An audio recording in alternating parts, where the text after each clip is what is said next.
Welcome back to Catalyst University. My name is Kevin Tokoph. Please make sure to like this video and subscribe to my channel for future videos and notifications. In this video, we're going to be doing a second example for ASIA scoring for a patient who presents with a spinal cord injury. So before we dive into this problem, I just want to reiterate one thing. In the previous video, that's the first example I did. I went into a lot more detail in terms of the details of how we do the scoring. Okay, in this video, I'm going to assume you already know how to do that. So if you don't know the details of how things are scored, go back and watch the previous video. This video, I'm just going to go straight into the example, and we're going to really talk about a different facet of this. What happens when we have sensation down into the thoracic spine? I mentioned we'd be doing that. So let's start by reading the question. We've got a patient who exhibits normal light touch and pinprick sensation on the left side, and right light touch, which is normal, down to T6. I should probably go ahead and put this normal right here so it makes some sense. So what this question is saying is that this patient has normal light touch and pinprick sensation on the left down to T6. Okay, so let's take a look at this. So on the left side, we're over here. They have normal light touch and pinprick sensation down to the level of T6. So normal indicates that we've got 2. Remember, diminished is 1 and 0 would be absent. So all the way from C2 here at the top all the way down to T6 right there, okay, that's all normal. So down to T6. Same thing for the light touch, so pinprick and light touch. The question also tells us that right light touch is normal down to T6. So on the right, over here, light touch is normal all the way down to T6. So I've got here the 2s from C2 down to T6. But then we also know that right pinprick sensation is normal to T7. So for pinprick sensation on the right, from C2 all the way down to T7 right there, again, there's a discrepancy there between pinprick and light touch on the left side, on the right side, but here we've got it 2 down to T7. And then sensation is absent everywhere else. So basically in this question, anywhere below the lowest 2 on any of these, it's going to be a 0, because 0 indicates that sensation is absent. And eventually we'll see this, I won't do this right now, but these will also be 0s all the way across down to the bottom. That'll become important later. We can now determine the neurological level for sensation on the right and left side. Again, remember we're looking for the lowest level where they're basically 2s on both sides. So for both light touch and pinprick. Well, clearly for the right side, it's going to be T6 because this is the lowest level where both of these sensations are intact. If we go to the level below that, T7, well, we got a 0 here. It would have to be 2s on both sides to be completely intact.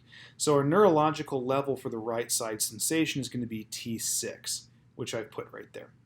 For the left side, this one's a little more obvious because we've got 2 0s down here. It can't be T7. If we go to T6, we have completely intact sensation at this level on the left. They're both 2s. They have to both be 2s for sensation. Again, T6 will be our left sensory neurological level. Hopefully that makes sense. Now let's go on to motor. And let's again look at this question. Really for this, we've got elbow extension, finger flexion, and finger abduction. Those are 3 of our myotomes that are clinically testable. They're 5 out of 5 on both sides. Just a reminder, remember this 5/5 nomenclature means that it's a 5 out of 5 on the right side and a 5 out of 5 on the left side. It does not mean 5 out of 5. Okay? We could have another case where it's 3/5. That would be a 3 on the right, a 5 on the left. In any case, I just put 5s here, right? Elbow extension is one of our clinically testable myotomes, that's C7, it's a 5. Finger flexion, C8 myotome, that's also a 5. And finger abduction at T1, that's also a 5. And it's the same thing on the other side. Now, here's the problem, and this is where we're getting into something a little bit different from the previous video. In the previous video, I think we actually terminated it like C8, so we didn't have to worry about this. But notice when we have sensation that's intact, that's clearly going into the thoracic spine right here, notice we don't have any clinically testable myotomes in that region between T2 and L1. We also don't have clinically testable myotomes in the range S2 to S5 and C2 to C4. So what we're going to do is really default to looking at the sensation. Now let me ask you just kind of a common sense type of question. If somebody has sensation that's extending down to T6, would it be reasonable to say that their motor function terminated at T1? Well, no. Usually the neurological levels for sensory and motor are going to be pretty close to one another. They're not going to be this far apart. That just because we don't have these myotomes to test, it's not fair to assume that their motor terminates at T1. Okay, it probably goes down farther, just like the sensation does. So what we're going to do is we're just going to take whatever the sensory neurological level is and use the same thing for the motor neurological level. So on the right side, our sensory neurological level is T6. We would use T6 for the motor on the same side. On the left side, sensory is T6. Motor is also going to be T6 on the left side. Now, again, it's not all T6 necessarily, because if the left side was T7, then the motor would also be T7 on the left side. So basically, you just take whatever these numbers are, these levels, and just drop it down. Okay? And you have to do that in the case where you don't have clinically testable myotomes. Hopefully that makes sense. And then we can determine the neurological level of injury, which again, remember we look at this quadrant of 4 boxes right here, and we just pick the highest level. Well, all of these are the same level, so we'd use T6. If you didn't see the previous video, if one of these was, let's say, T5, so it was T5, T6, T6, and T6, then this over here would be T5, because we use the highest level of all 4 of these for that neurological level of injury. So this right here is going to be T6. Now from here we can determine whether or not it's a complete or an incomplete injury. Okay? To do that, we look back at our question. Remember that to be a complete injury, you have to satisfy 3 criteria. You have to have no ability to elicit a voluntary anal contraction. You have to be able to sense no deep anal pressure, so no deep anal pressure. And then you also have to have no sensation at the S4, S5 area on both sides. So here, this patient is not able to elicit either a voluntary anal contraction or sense deep anal pressure. So for this, voluntary anal contraction, no. Deep anal pressure, no. And do they have sensation in the S4, S5 area? No, I put zeros across here. Why was I able to do that? I didn't have that before. Question doesn't say anything about that explicitly, but it does implicitly. Remember, we only had sensation down to T6 or T7 depending. Sensation was absent everywhere else. This entire region right here where it's all left blank, all of these are all 0 because that sensation's absent everywhere else. And so because we have a situation here where there's no voluntary anal contraction, there's no deep anal pressure sensed, and it's 0 all the way across here from S4 to S5, then we have a complete spinal injury. Remember that if any of these were yes, so for example, if this one was yes, or this one was, then it would no longer be a complete injury, it would be an incomplete spinal cord injury. Okay? If any of these, let's say this one was a 1, again, it would still be an incomplete spinal cord injury. Basically, you have to have zeros all the way across here, and no for deep anal pressure, no for voluntary anal contraction. And so because we have all 3 of these conditions satisfied in this example, we do have a complete spinal cord injury. Now again, with the ASIA impairment scale level, or the grade, if we have a complete spinal cord injury, by definition, the level is A. Okay? B through E grades are going to be for an incomplete spinal cord injury, and that's what we're actually going to cover in the next video. Okay? But for now, we have a complete spinal cord injury, and that's a grade of A. Now, for a complete spinal cord injury, what we have to do is we have to determine the zones of partial preservation for both left and right, and sensory and motor.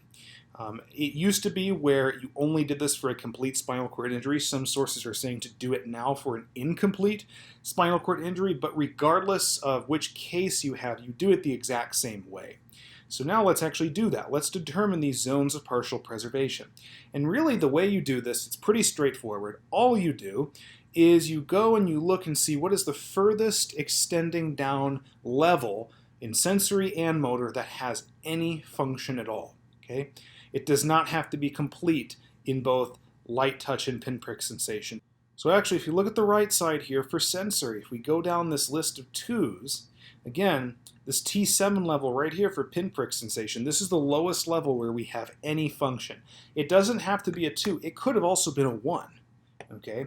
But as long as it's at least a 1, that's going to be the furthest extending down sensation we have. And so our zone of partial preservation for sensory on the right side is going to be T7.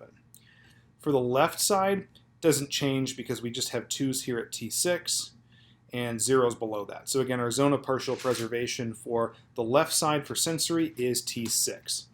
Now for the motor zones of partial preservation, in the previous video, that part was actually pretty straightforward because all we did is we just looked off of these myotomes, and I think the lowest level that we had with any function on was T1 on the right, C8 on the left. But again, here we're faced with a similar dilemma that we faced before, where we don't have any clinically testable myotomes in the thoracic spine, except for T1, okay? And here, clearly, the zone of partial preservation most likely would be somewhere in this middle thoracic spine, but we don't have any information. So again, we do the same thing we did here for the neurological levels. We literally just look at whatever the sensory zone of partial preservation is, and then we just carry that down. We just assume that it's the same level. So for example, the right sensory zone of partial preservation was T7, so we assume that it's the same for the motor, also T7 on the right. The left zone of partial preservation for sensory was T6, so again, we assume on the left side the motor is the same, also T6. And again, just notice here that we can have this discrepancy here if the sensory levels for zones of partial preservation are different, which they can be. So here we really just covered the basics of how we fill out this chart and determine the ASIA classification for the person with the spinal cord injury. In the next video, we're going to do another example, but we're going to do an example where the person actually does not satisfy the criteria for a complete spinal cord injury. We're going to see how exactly we deal with that. So please make sure to like this video and subscribe to my channel for future videos and notifications. Thank you.